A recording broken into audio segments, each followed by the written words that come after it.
Amen.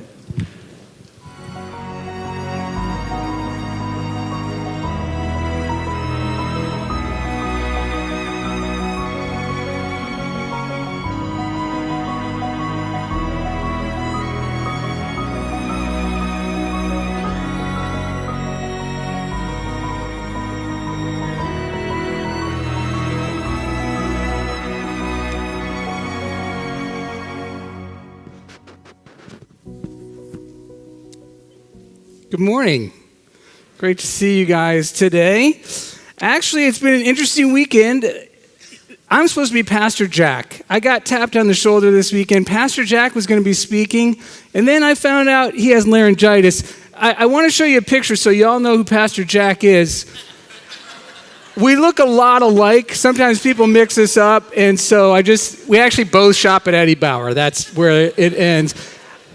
I'm going to be speaking on David and Goliath this morning, and so, no, I'm totally kidding. Pastor Jack is literally a head taller than me, and great guy. Pray for Pastor Jack. He is not feeling too great. So I get the privilege of continuing in our series, Heart of the Teacher. We're in these incredibly intimate last moments of Jesus' life on earth, last night of his life before his crucifixion. And as I said last week, the way I view this is Jesus sharing what is deepest in his heart with those who are closest to his heart in this very close setting. I have had the privilege in my life of a handful of mentors, people who spoke into my life and have shaped who I've become. One of those individuals was a man by the name of Jerry Cook. If some of you might even be familiar with Jerry, he was a pastor pretty well known here in the Northwest, wrote a book called Love, Acceptance, and Forgiveness that has sold close to 500,000 copies. But the extraordinary thing about Jerry was that he didn't just write that book. Jerry was love, acceptance, and forgiveness. He lived love, acceptance, and forgiveness as a follower of Jesus. And he was an incredible mentor to me. I got the chance to spend my last day with Jerry in 2014. He knew he was dying. He had a terminal illness, and we had lunch. It was a very precious time for me. And one of the things he told me at that lunch, too, was that he, knowing he was going to be with Jesus soon, gathered his whole family together, adult kids, and had an individual conversation with each one of them to tell them why he loved them, how he loved them. And then he sat all of them down together, and he said, after I'm gone, there's not going to be any fights between you guys, so settle it now. I hope I get that opportunity someday. But that's kind of how I think of this setting with Jesus, his last moments, very intimate setting. And what we're going to see this week, it's really a great picking up from where we left off last week. The disciples are troubled. They're deeply troubled, as we're going to see. And our big idea is this, that Jesus moves us from troubled hearts to true hope.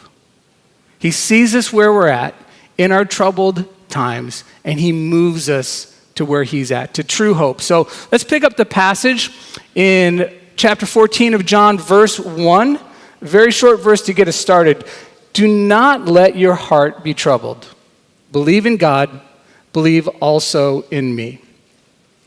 I just want you to picture what's gone on to this point. They're in this upper room, and in the last week, these disciples of Jesus had heard things like, you will reign with me on 12 thrones.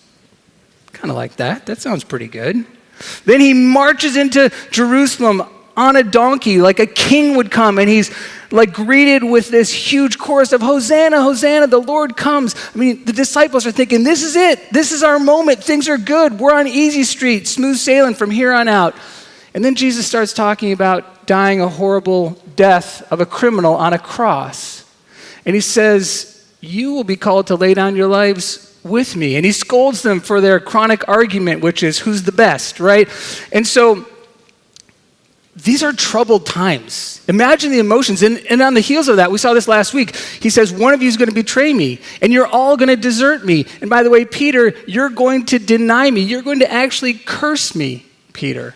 So their hearts are troubled. And I imagine Jesus looking around that room. Some of those disciples have their arms crossed. Some of them are staring at the ground. Some of them are probably whispering things to the person next to them. The whole gamut of emotions. They are troubled. Grief, sadness, anger, fear, anxiety. It's all there. And I want to talk just briefly about the word troubled. Actually, I want to start a riot in a Pacific Northwest church and say, the only way to make real coffee is with a French press. Right? Don't get people going. There we go. I want you to understand this word troubled. Actually, it's a visual. You may not be able to see it from here. You might know how a French press works, right? All the grounds are safely pressed down here, nicely contained. And the word troubled actually means stirred up. I pull up this plunger, and suddenly the water looks very different, right? And that's what's going on here. The disciples, their hearts are suddenly filled with this cloud of emotions, all the things we just talked about. And I just want to ask you today, where are you? What's filling your heart? What kind of emotions? Grief, sadness, anger, anxiety, all of the above. We're kind of interesting emotional beings, aren't we? We get angry about being anxious, and we get anxious about being angry, and we're kind of, let's stir that thing up a little bit more. We're a mess. And Jesus sees our hearts. That's the first thing I want us to see here, is Jesus knows where you are. He knows where you're at. He knows where I'm at. We don't even know our own hearts, but he sees us, and he sees what's in our hearts when our hearts are troubled. And here's what he says: don't let your heart be troubled. Notice he does not say, stop it. He doesn't say that. By the way, that works ever so well, doesn't it? When somebody's really anxious, you just yell at them and tell them to knock it off. It works every time, right? Any of you parents know that's marvelously not true. No, Jesus says, don't let your heart be troubled. I know where you're at. Don't stay here. Now, I don't want to be novel. I'm not trying to be cute. I'm not trying to say after 2,000 years I've unlocked this marvelous interpretation to the Bible, but I do want to tell you, I think we really misunderstand a lot of our emotions as Christians. Because, well, you might be looking at me and saying, well, Jesus says, don't worry. Paul says, fear not. Don't be anxious for nothing. It's a command. I mean, isn't that really what's going on here? And what's the result of that? Well, the result of that is a lot of things. None of us actually really believe that. We think of if worry is a sin, it's like speeding. We all do it, right? If you're going to confront somebody and say, I think you have a problem with worry, all I have to say back to you is, you look really worried, telling me that I have a problem with worry, right? I mean, we all kind of minimize this, and I don't think it's what Jesus means or Paul. Not all commands are created equal. I just need a brief overview of this, okay? When Jesus came to the widow who had just lost her son, he had died, and he said to her, don't weep. Was that a command like stop it now? When Jesus taught us to pray the Lord's Prayer and says, give us, Father, this day our daily bread, is he giving God an order? It's the same Greek tense. No. A lot of commands are actually comfort. They're meant for comfort. And let me take it a step further. If this is a command, don't be angry, don't be afraid, don't be troubled, Jesus disobeyed it. We looked at this last week. Jesus said, one of you is going to betray me, and his heart was troubled. But what about Paul, you may ask, you Bible students? Be anxious for nothing. Paul said, never be anxious, right?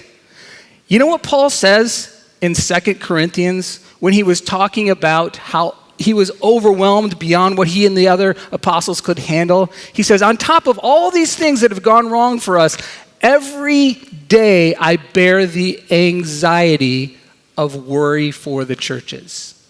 Paul wasn't just anxious, he was anxious every day. So what's going on here? What I think Jesus is saying when he says, don't let your heart be troubled, is he's not saying don't feel that, he's saying don't stay there. And I want to show you how to move from a troubled heart to true hope. Let's keep moving in our passage. Verse 2 in chapter 14. Jesus says, in my Father's house are many rooms. How is he going to calm their hearts? He says, if it weren't so, I would have told you that I am going to prepare a place for you. If I go away and prepare a place for you, I will come again and take you to myself, so that where I am, you may be also. Not going to ask for a show of hands, but how many men in here watched Downton Abbey? You didn't have to raise your hand. I just raised mine voluntarily. You can all hand your man card in at the door as you leave, okay? Here's why I bring that up. If you knew this verse, you learned it in the old King James. He says, I'm going to make mansions for you. I'm going to prepare mansions, many mansions for you. Love the King James Bible. It's beautiful. That is a poor translation. That is not what he's saying. He's actually saying, I'm going to make a place ready so you and I can be together. And you know, the whole plot of the Bible is encapsulated in that statement. The whole plot of the Bible is that God created us to be with him. In the Garden of Eden, God walked with them in the cool of the garden. And actually, the garden is actually often cloaked in temple language. That's the temple. When Jesus says, in my Father's house are many rooms, we think heaven. Actually, the only other place Jesus used the term my Father's house was the temple.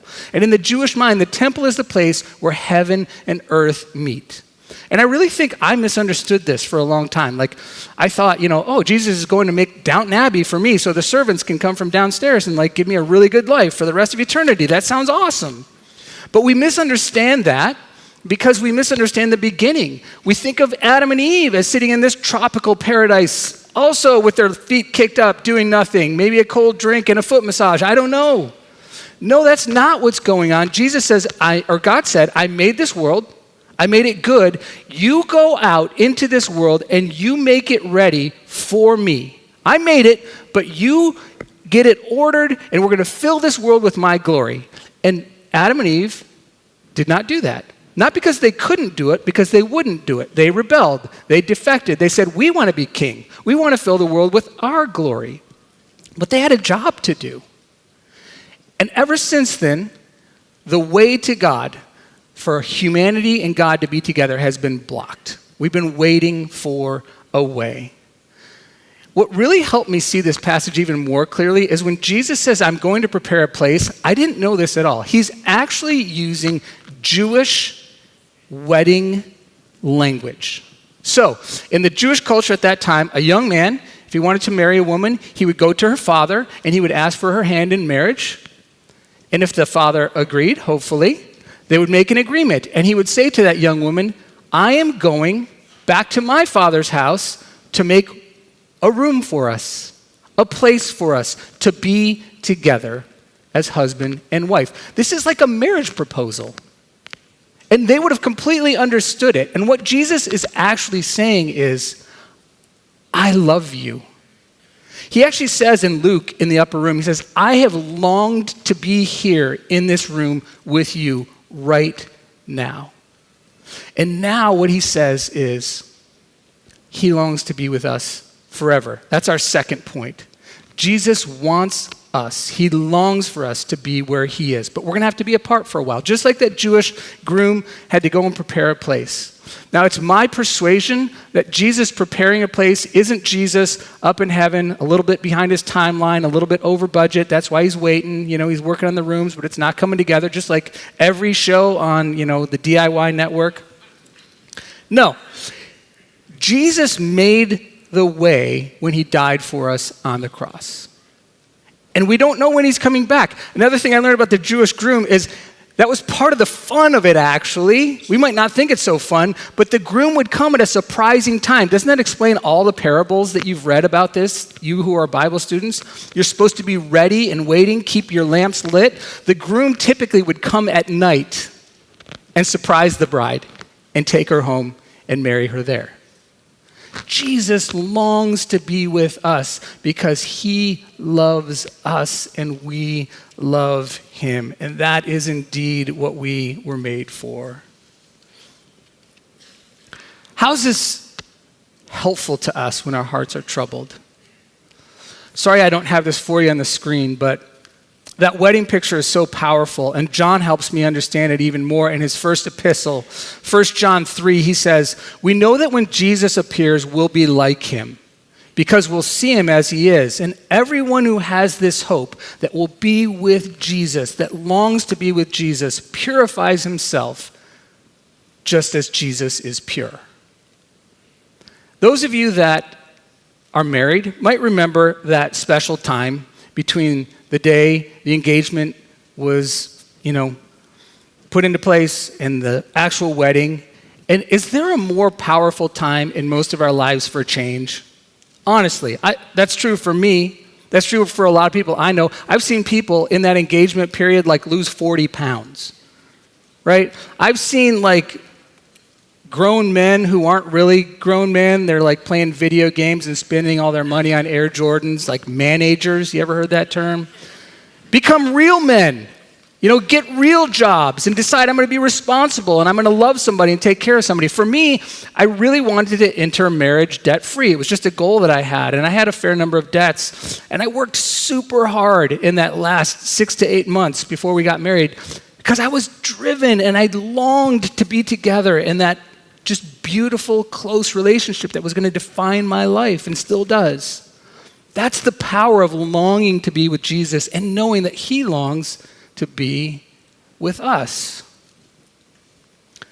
There's another way our hearts get troubled, and we see it in verse 4. Thomas is going to speak up. Usually Peter speaks up, but you remember where we left off last week? Jesus just told Peter he's going to deny him, and so for once, Peter's actually not talking. And Thomas speaks up in his place and says probably what most of them are thinking.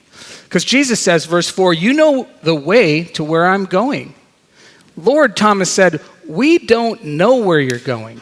Paraphrase, "We have no idea where you're going. How can we possibly know the way to be with you? That's all we want. We can't make it on our own." This reminded me, for some reason, of just how incredulous we get sometimes when someone says something that we just can't wrap our heads around. Have you guys noticed those drug commercials? If you're watching the Super Bowl today, there'll be 58 of them, right?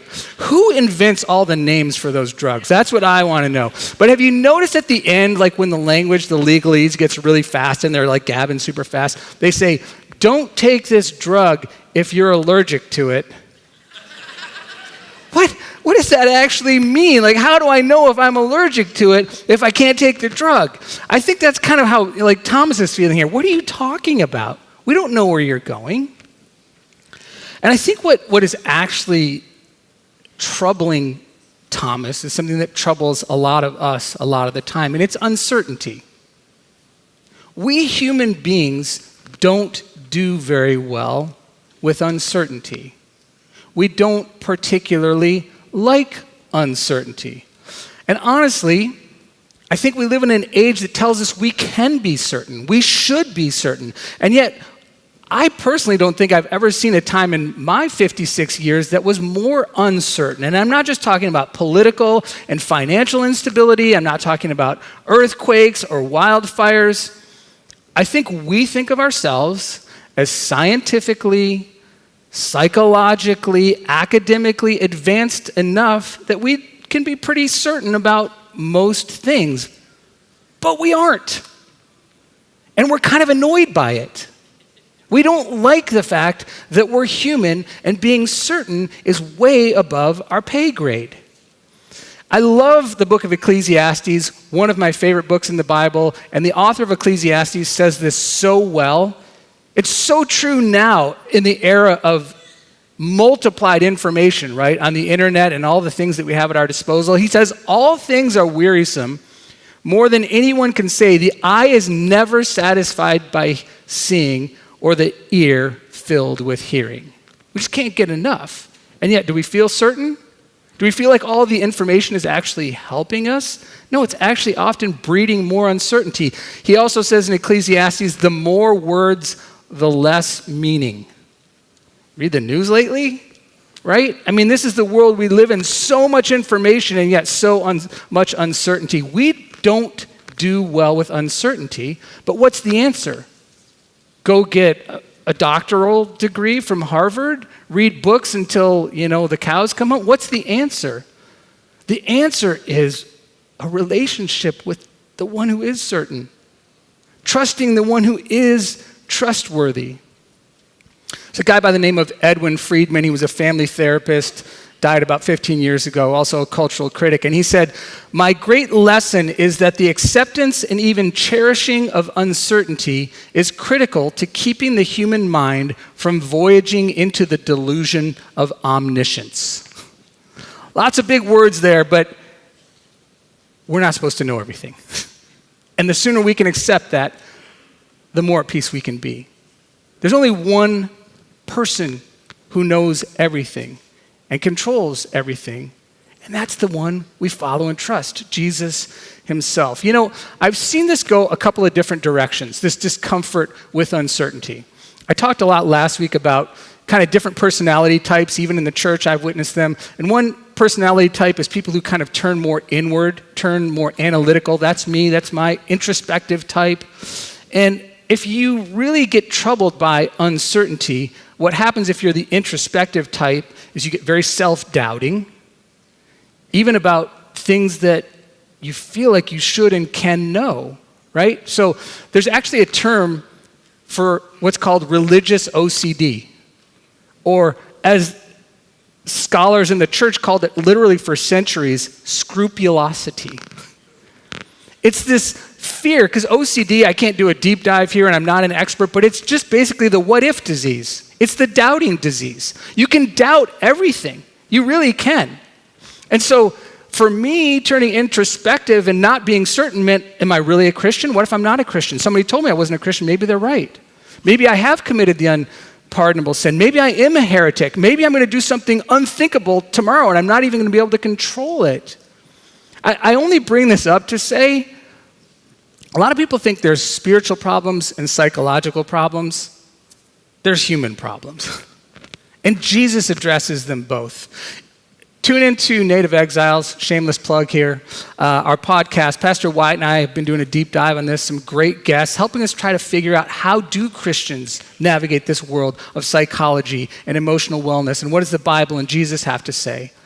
But that's one negative way. If you're introspective, you can totally turn it on yourself. If you're more outward focused, you can become very arrogant.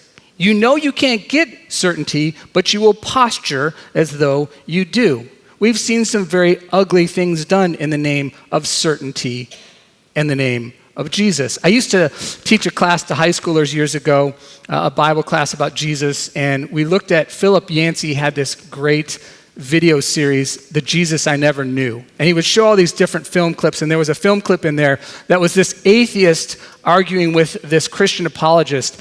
And I have never seen a more smug face than that Christian apologist. I mean, he was just so full of arrogance and contempt for this poor atheist. And the best part of the video is when the atheist, who seems like a really decent guy actually, finally gets his word in edgewise, and he says, "Jack, I just have one question for you. Do you have a brain?" And he says, "Of course I have a brain." And he says, "Have you ever seen your brain?" He says, "Well, no, I've never seen my brain." "Well, neither have I, Jack." It was brilliant. It was fantastic.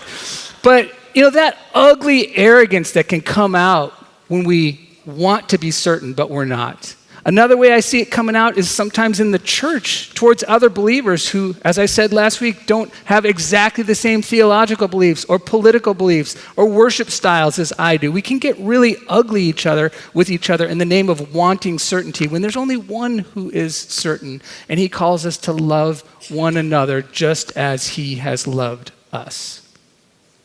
Last point I want you to see. We pick it up in verse 6. Well-known verses. Jesus continuing to calm our hearts. He says, "I am the way, the truth, and the life. No one comes to the Father except through me, Thomas. If you know me, you will also know my Father. From now on, you do know him and have seen him." Did you know that one of Jesus' titles in the book of Isaiah is Wonderful Counselor?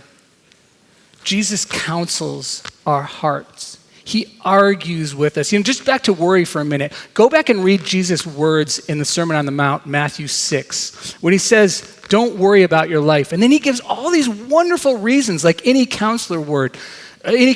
He says, God knows every bird that falls from a tree. God has counted every hair on your head. You are valued and loved by God. He sees and knows everything about you. why would you worry? That's good counseling. Helping us reckon with what's really true from someone who actually knows, because you can trust Jesus. And this is where I want to land this message. I've heard this verse many times in my life, possibly many of you have as well. I'm the way, the truth, and the life. And it's often used to point to what we call the exclusivity of Jesus. And I believe in the exclusivity of Jesus. Jesus is the only way to God. And there are many other passages that talk about that as well. What I think Jesus is doing here isn't so much giving us a verse for combat. He's giving us a verse for comfort. He's not telling us to go out there and tell everybody, hey, Jesus is the only way. Believe it or die. Because that's not how Jesus said it. This is the Jesus who wept when his friend Lazarus died. This is the Jesus who has just wept, or who has just washed his disciples' feet. This is the Jesus who actually reached out in an act of incredible love and forgiveness and reconciliation, an attempt to Judas, who was about to betray him. Sadly, Judas walked the other way. That's the Jesus we're talking about. It can't be an arrogant statement, because the person who's making it is the least arrogant person who's ever lived. He's the most humble person who's ever lived. So how dare we use this verse to beat people over the head? Rather, can we tell people that there is one who knows? There is one who makes a way. And this is our last point, because you might say, how can I possibly get to where Jesus is? How is Jesus going to possibly fix all this, reconcile heaven and earth with all my brokenness and all the ugliness I see around me? Jesus, folks, will make a way. He will get us there, because he is the way. He is the truth, and he is the life. We're about to go into a time of baptism, and this is a sweet time for us as a church, because what Jesus is telling us here in this passage is not only can we live with him, we can live in him. We can live in his humility. We can live in his certainty and his confidence. We can live in the forgiveness he gives because he came and identified with us. Jesus, we're told, experienced anger, certainly sadness, and all the range of human emotions, because he was tempted in every way as we are. And then Jesus identified with us by even taking on our sin. He who knew no sin, committed no sin, took our shame, our guilt, our punishment in love to a horrible death on a cross, because he loves us. And he wants us to be with him where he is. That is true hope. That is concrete hope, anchored in a person. So when people over here in this baptismal go into the water, they're identifying as being in Christ. And coming out of the water, identified as being in his new life, anticipating and longing for that day when we will see him face to face, because